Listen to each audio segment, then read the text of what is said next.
প্রিয় ভাইরা আমার, কথাগুলো একটু মনোযোগ দিয়ে শোনার দরকার এবং কাজ করার দরকার আমাদের। এক নম্বর বিষয় হলো, গুনাহ থেকে বাঁচতে হলে, যুব সমাজকে ঠিক রাখতে হলে, মা বোনদেরকে ইফতিজিং থেকে রক্ষা করতে হলে আমাদের করণীয় কি, বর্জনীয় কি, এই সম্পর্কে নবীজি মুহাম্মদুর রাসূলুল্লাহ সাল্লাল্লাহু আলাইহি ওয়াসাল্লাম একটি হাদিসে বলেন,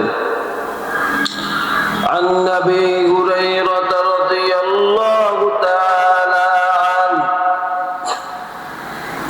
عن النبي صلى الله عليه وسلم قال إن الله كتب على ابن آدم حظه من الزنا فزنا العين النظر وزنا اللسان المنطق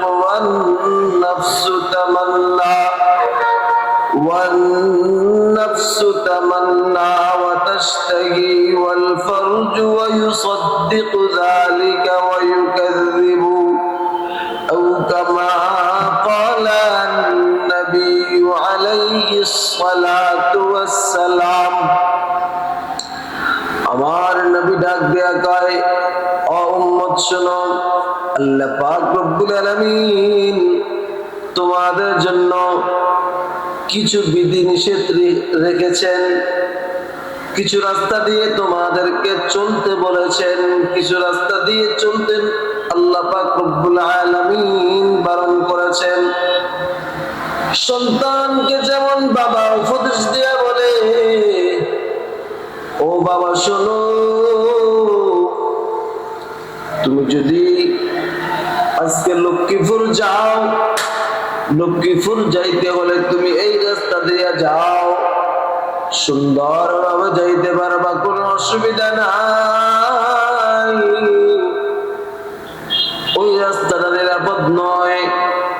বাবা সন্তানকে নসিহা করে, তদ্রূপ ভাবে আল্লাহ পাক রব্বুল আলামিন আমাদেরকে উপদেশ দিয়েছেন। নবীজি মুহাম্মদুর রাসূলুল্লাহ সাল্লাল্লাহু আলাইহি ওয়াসাল্লামের মাধ্যমে قال إن الله كتب على ابن آدم حظه من الزنا।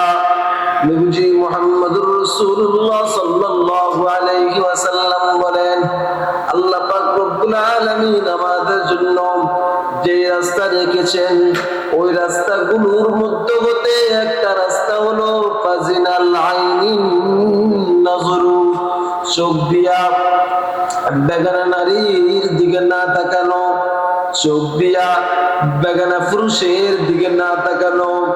ও ভাই আমার শুনো, এখন আপনি আমাকে প্রশ্ন করতে পারেন, হুজুর রাস্তা দিয়ে যখন আমি হাঁটতে যাই, বাড়িতে যখন আমি যাই, বাড়ি থেকে যখন বের হই, জুম্মা পড়তে আসছি, তখনও আমার এমন অবস্থা হয়েছে, মসজিদ থেকে বাইর হইয়া বাড়ির দিকে যাব, তখনও আমার অবস্থা এমন হবে।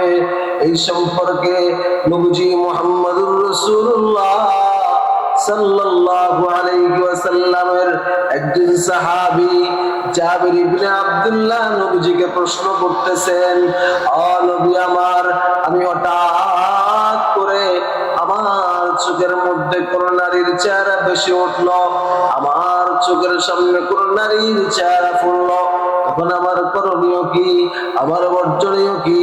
নবীজি বলতেছে, আন নাযরিল ফুজাআ আন আসরিব বাসারি, তুমি সাথে সাথে দৃষ্টি ফিরিয়ে নিবে এবং ইস্তিগফার করবে।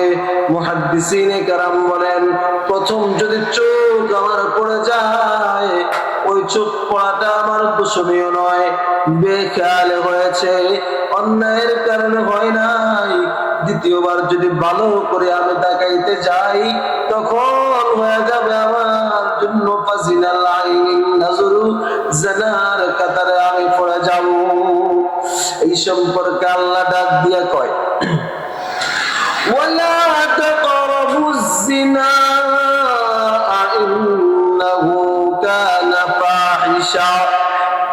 ইন্নাহু কানা ফাহিশাতাও ওয়া মাকতা ওয়া সাআ সাবিলা।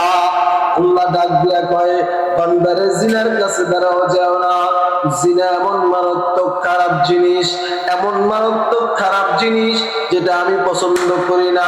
রব যেমন পছন্দ করে না, নবীও পছন্দ করে না, সাহাবায়ে কেরামও পছন্দ করে না, আমি মানুষ হিসাবে পছন্দ করি না, মুসলমান হিসেবে পছন্দ করি না, মুমিন হিসেবে পছন্দ করি না, খ্রিস্টান হিসেবে পছন্দ করি না। ও যুবক ভাই, তোমার বোন আছে, আমারও বোন আছে, আমারও মা আছে, তোমারও মা আছে, তোমারও খালা আছে, আমারও খালা আছে। তোমার বোনের দিকে যদি আমি তাকাই, তোমার মেজাজটা খারাপ হয়ে যাবে। তোমার বইয়ের দিকে যদি আমি তাকাই, তোমার মেজাজটা খারাপ হয়ে যাবে।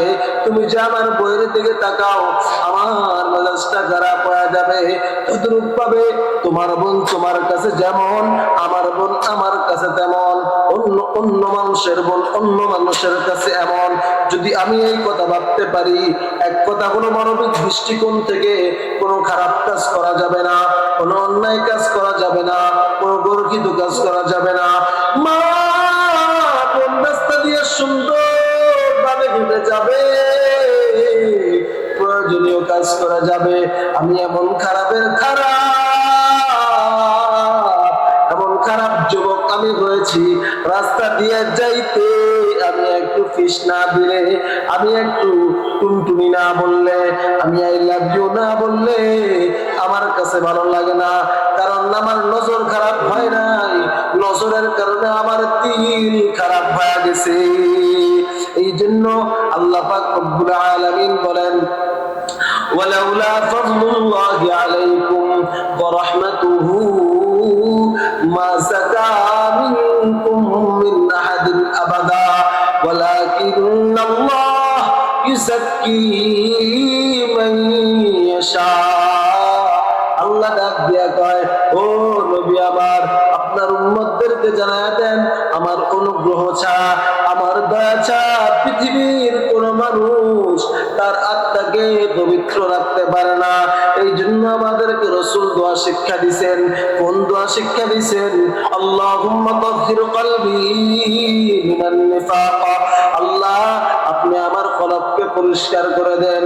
ওয়া আমালি মিনার রিয়া, আমার অন্তরকে অহংকার মুক্ত করে দেন। ওয়া আইনি মিনাল খিয়ানা, আল্লাহ চোখের খেয়ানত থেকে আল্লাহ আপনি আমাকে হেফাজত করেন।